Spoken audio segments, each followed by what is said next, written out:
کی شکر گزاری کرتے ہیں.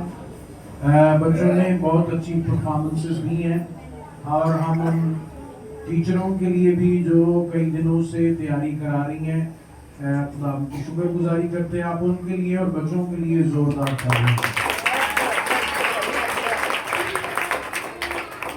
اگر میں آپ سے یہ کہوں کہ ابھی صرف شروعات ہوئی ہے، پروگرام اصل میں جو ہے وہ ابھی جو ہے وہ باقی ہے. آج کا دن ہمارا اس نسبت کے ساتھ جڑا ہوا ہے کہ ہم آمد مسیح کے لیے اپنے آپ کو تیار کرتے ہیں اور خوش ہوتے ہیں اور شادمان ہوتے ہیں کہ آج کے دن کو ہم خداوند یسوع مسیح کے نام سے جوڑتے ہیں کہ ہمارا نجات دینے والا، ہمارا نجات دہندہ جو ہے وہ ہمارے لیے اس روئے زمین پر پیدا ہوا. ہاللیلویہ. ذرا میری طرف دیکھیے گا جی. میں آج خدا کے کلام میں سے چند ایک گزارشات آپ کے ساتھ رکھنا چاہتا ہوں، کیونکہ بغیر کلام کے کوئی کرسمس ہے ہی نہیں، بغیر عبادت کے کوئی کرسمس ہے ہی نہیں ہے. خدا کے کلام میں بڑے سارے لوگوں کے سوال ہیں، بہت ساری باتیں ہیں جن کی بابت سوشل میڈیا جو ہے وہ بڑا متحرک ہوا ہے. لوگوں کو کنفیوز کیا جا رہا ہے. کوئی کہتا ہے جی 6 جنوری کو یسوع مسیح کا جنم ہوا، کوئی کہتا ہے 25 دسمبر کو. یہ ڈیٹ جو ہے یہ مینشن نہیں ہے، یہ کسی دیوی کا دن تھا، کسی دیوتا کا دن تھا. میں گزرے ہفتے میں یہ بات یہاں پر بتا چکا ہوں کہ ہم دن نہیں مانتے، ہم یسوع مسیح کو مانتے ہیں. ہاللیلویہ. ہمارے لیے جو اہم ترین شخصیت ہے وہ یسوع مسیح ہے. صلیب کی ویلیو کیوں ہے؟ کیونکہ یسوع مسیح اس پر چڑھا ہے. چرنی کی ویلیو کیوں ہے؟ کیونکہ یسوع مسیح کا جنم وہاں پر کیا ہے؟ ہوا ہے. بائبل خدا کے کلام کو جب ہم پڑھتے ہیں تو اشارہ تھا، اے بیت لحم تو چھوٹا نہیں ہے.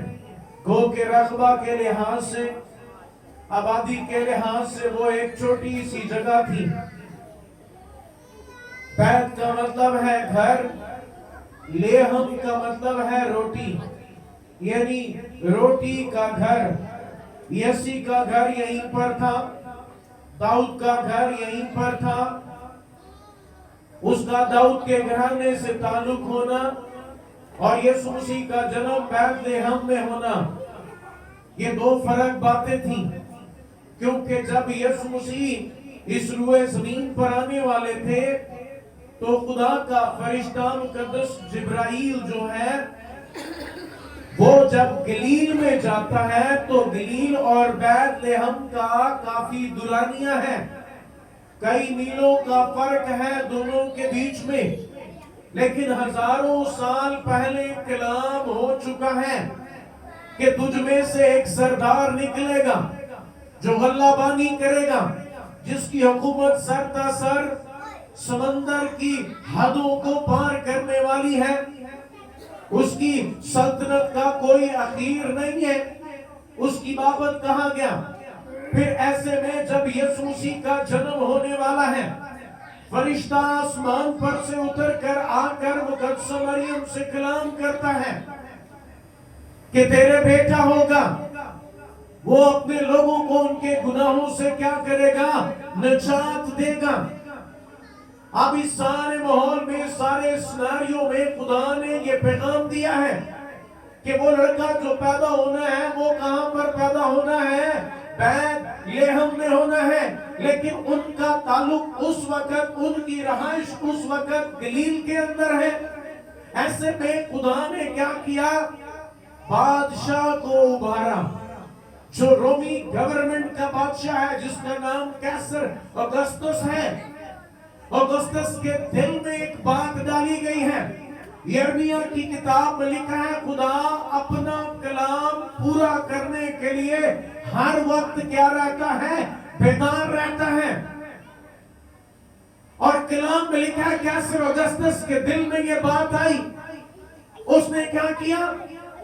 اس نے کہا کہ پوری دنیا کے لوگوں کے نام لکھے جائیں. کیا کیے جائیں؟ پوری دنیا کے لوگوں کے نام لکھے جائیں. ایسے میں مقدسہ مریم اور یوسف بھی اپنے خاندان کی جگہ پر پہنچ گئے، جو ان کی ابتدائی جگہ تھی، جو ان کے پرانا گاؤں تھا بیت لحم، وہ وہاں پر پہنچ گئے۔ بادشاہ کو خدا استعمال کر رہا ہے، حالات اور اسباب پیدا کر رہا ہے تاکہ وہ وہاں پر پہنچے جہاں کی بابت کلام میں لکھا ہوا ہے۔ بتانا میں آپ کو یہ چاہتا ہوں آج کہ جب خدا اپنا کلام پورا کرتا ہے تو اس کا مطلب خدا کا کلام ہماری زندگیوں میں بھی پورا ہوگا۔ ہاللیلویا۔ کئی دفعہ ہم سوچتے ہیں یہ کیسے ممکن ہے۔ آپ سوچئے کہ جب کلام میں لکھا ہے وہ بیت لحم میں پیدا ہوگا، کئی ایک لوگ تحقیق کرنے بیٹھ گئے۔ جب مجوسی آئے تو مجوسیوں نے کہا کہ یہودیوں کا بادشاہ، انہوں نے یہ نہیں کہا ہمارا بادشاہ، انہوں نے کہا یہودیوں کا بادشاہ، لیکن دراصل وہ انہی کا بادشاہ تھا، کیونکہ وہ کہہ رہے تھے ہم اسے سجدہ کرنے آئے ہیں، ہم نے اس کے ستارے کو دیکھا ہے۔ اور یہ ستارہ ایک دن، ایک گھنٹے، 2 دن کے لیے نہیں، پورے 2 سال تک ان کے آگے آگے چلتا رہا۔ آپ کو پتہ ہے جہاں ستارہ رک جاتا وہ وہیں پر پڑاؤ کر لیتے۔ کئی ایک موقعوں پر ستارہ غائب ہو جاتا، لیکن وہ اپنی دوربینیں لگا کر آسمان پر نظریں رکھتے کہ وہ ستارہ پھر کب دکھائی دے گا، اور جیسے ہی وہ ستارہ دکھائی دیتا وہ ان کے آگے آگے چلتا اور وہ سفر کرنا شروع کر دیتے۔ جانتے ہیں کیوں؟ کیونکہ وہ اپنے علم کے مطابق یہ جان چکے تھے جہاں ستارہ رک جائے گا، جہاں پر یہ ٹھہر جائے گا، وہاں پر ہم کھوج کریں۔ آخری دفعہ وہ ستارہ کہاں؟ یہودیہ میں نظر آ گیا، تو وہ وہاں پر گئے اور ہیرودیس سے کہا گیا کہ جو بادشاہ پیدا ہوا ہے وہ کہاں ہے، ہم نے اس کا ستارہ دیکھا ہے۔ تو اس نے بجایا اپنے تمام عالم دین کو، ان سے پوچھا کہاں پیدا ہوگا، انہوں نے کہا یہودیہ کے بیت لحم میں پیدا ہوگا۔ کہاں پیدا ہوگا؟ بیت لحم میں پیدا ہوگا۔ کیسر اگسطس کے دل کو خدا نے اپنا کلام پورا کرنے کے لیے ابھارا، اور یہ پہلی اسم نویسی تھی، یہ پہلا آرڈر تھا کہ اپنے اپنے خاندانوں کے مطابق نام لکھوائے جائیں، اور یہ دونوں بھی اپنے خاندان کی نام لکھوانے کے لیے بیت لحم چلے گئے، اور لکھا وہیں پر اس کے وضع حمل کا وقت آ گیا۔ کلام پورا ہو گیا۔ آپ کا دل خوش نہیں ہوا؟ کلام پورا ہو گیا۔ کلام پورا ہو گیا خدا کی حضوری میں۔ یسوع مسیح کا جنم بیت لحم میں ہوا۔ زندگی کی روٹی، دنیا کے لیے روٹی، روٹی کے گھر میں پیدا ہوا۔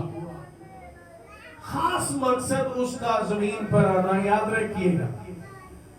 صرف ایمانداروں کا یسوع ہر روز ان کی زندگیوں میں تازہ ہے، لیکن مذہبی لوگوں کا یسوع صرف 24 تاریخ کو کیا ہوتا ہے؟ پیدا ہوتا ہے۔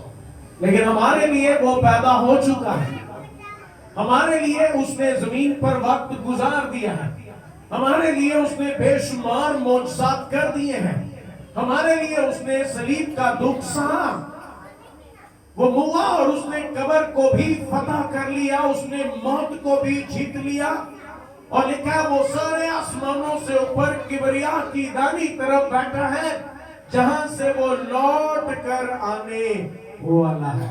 ہاللیلویہ۔ اور جب ہم پوری دنیا میں سیلیبریشن کرتے ہیں، کئی لوگ صرف سیلیبریشن کرتے ہیں، خوشی مناتے ہیں، شادمانی مناتے ہیں، لیکن ان کے بیچ میں یسوع مسیح نہیں ہوتا۔ لیکن ہماری خوشیوں کا محور، ہماری خوشیوں کی شادمانی جو ہے وہ صرف یسوع مسیح کی عید میں ہے۔ کئی ایک لوگ کہتے ہیں پہلا نہیں منائی جاندی، ہون منائی جاندی۔ عید کا سادہ سا مطلب کیا ہے؟ ادھر میری بات سنیے گا، عید کا سادہ سا مطلب کیا ہے؟ کیا عید کا سادہ سا مطلب؟ یادگاری سے. ہاں یادگاری. عید کے لیے ویسے میں نے لغت کی کتاب میں ڈھونڈنے کی کوشش کی. عید کا مطلب ہے گواہی. کیا ہے؟ اب گواہی کیا ہے؟ گواہی کا مطلب کیا ہے جی؟ کلام کے اندر لکھا ہے فرشتے آئے اور ان کو کہتے ہیں تمہارے لیے بڑی خوشی کی کیا ہے بشارت. عید میں خوشیاں ہوتی ہیں پہننے کے حوالے سے, کھانے کے حوالے سے, گھومنے پھرنے کے حوالے سے, دوستوں رشتہ داروں کے آنے کے حوالے سے, میل ملاپ کے حوالے سے, روٹے ہوئے لوگوں کے ساتھ ہیلو ہائی کرنے, ہاتھ ملانے, گلے مل جانے, اس کا نام عید ہے. کلام میں لکھا ہے جن سے وہ راضی ہے ان کے ساتھ صلح, جن کے ساتھ وہ راضی ہے ان کے ساتھ. کیا وہ ہمارے ساتھ راضی ہے؟ بولو ہاں ہے نا راضی؟ کیونکہ اگر ہم نے اپنی ذات سے کسی کو تکلیف نہیں پہنچائی تو پھر وہ ہمارے ساتھ کیا ہے؟ راضی ہے. میں نے ایک جگہ پر پڑھا تھا, بڑی سادی سی بات ہے کہ اگر آپ دوسروں کو دکھی کر کے خدا سے خوشیاں مانگتے ہیں تو وہ آپ کو نہیں دینے والا, اور اگر آپ تھوڑی سی خوشی کسی کو دیتے ہیں پھر اپنی خوشیوں کی پرواہ نہ کریں, کیونکہ وہ آپ کی خوشیوں کو بڑھانے کے لیے آپ کے درمیان کیا ہے؟ موجود ہے. ہم کرسمس سیلیبریٹ ضرور کریں گے. ویلکم کرسمس کا مطلب یہ پوری دنیا کے اندر لوگ یسوع مسیح کی عید کو منانے کے لیے کیا کر رہے ہیں؟ تیاریاں کر رہے ہیں. کئی فرضی طور پہ, کئی رسمی طور پر, کئی کھانے کے حوالے سے, کئی پارٹیاں کرنے کے حوالے سے. لیکن پیارے عزیزوں, یسوع مسیح کا جنم ہمارے لیے بڑا سنجیدہ میٹر ہے, کیونکہ ہماری نجات اس کے ساتھ کیا ہے؟ جڑی ہوئی ہے. اگر کلام پورا ہوا کہ یسوع مسیح کا جنم بیت لحم میں ہوا, کیسر اگسطس کو ابھارا گیا, تو میرا ایمان ہے کلام ہماری زندگیوں میں بھی پورا ہوگا, کیونکہ ہم خدا کے وعدوں پر کیا کرتے ہیں؟ یقین رکھتے ہیں. ہاللیلویا. یہ چھوٹی سی بات تھی جو خدا نے میرے دل میں رکھی تھی کہ میں آپ تک پہنچاؤں. آپ سب سے میری گزارش ہے کہ آج اور اتوار اور اس سے اگلے اتوار ہماری کوشش ہے کہ ہم اچھے سے اچھا بیج خدا کی حضوری میں بوئیں, تاکہ اس جگہ کو بھی اچھے سے جو ہے وہ تیار کیا جائے. اور ہماری کوشش ہوگی, ویسے تو ہماری آج بھی کوشش تھی, لیکن کئی ایک دوستوں سے جب ہم نے بات کی تو دسمبر اور کرسمس کے حوالے سے کئی ایک لوگ کئی پروگرام